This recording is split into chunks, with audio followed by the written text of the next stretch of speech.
parler de Sean Penn qui présidera le prochain jury du Festival de Cannes. Hier, au chapitre cinéma, sachez que le Français Mathieu Amalric va jouer le méchant dans le prochain James Bond.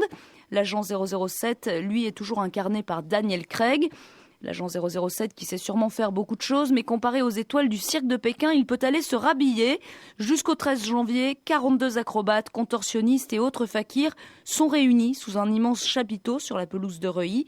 Il y a une piste, oui, des gradins, un chapiteau, mais ni d'animaux ni de clowns. Pourtant, Augustin arrivé, on est emporté par la magie du spectacle. Demandez, messieurs, dames, les boissons fraîches. Merci. Entrez. Les étoiles du cirque de Pékin présentent à Paris un spectacle étonnant, poétique, qui fait la part belle aux acrobaties. Dans le public, beaucoup d'enfants, eux, s'ils étaient sur scène, ils savent très bien quelles acrobaties ils préféreraient faire. Trapéziste. Trapèze. Trapéziste. Du trapèze. Du trapèze. Trapéziste. Clown. Weido est trapéziste, ou plus exactement, il s'élève dans les airs accroché à un tissu aérien, une spécialité du cirque asiatique. Ces figures sont aussi spectaculaires, mais forcément, ça demande un peu de boulot. On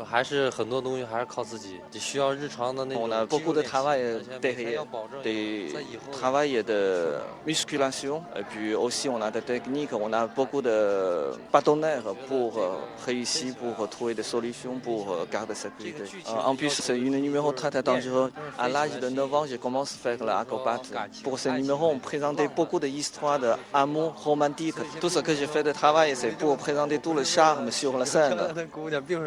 C'est réussi, son numéro est impressionnant. Et après l'avoir vu, les enfants ont un autre avis sur l'acrobate qu'ils aimeraient être.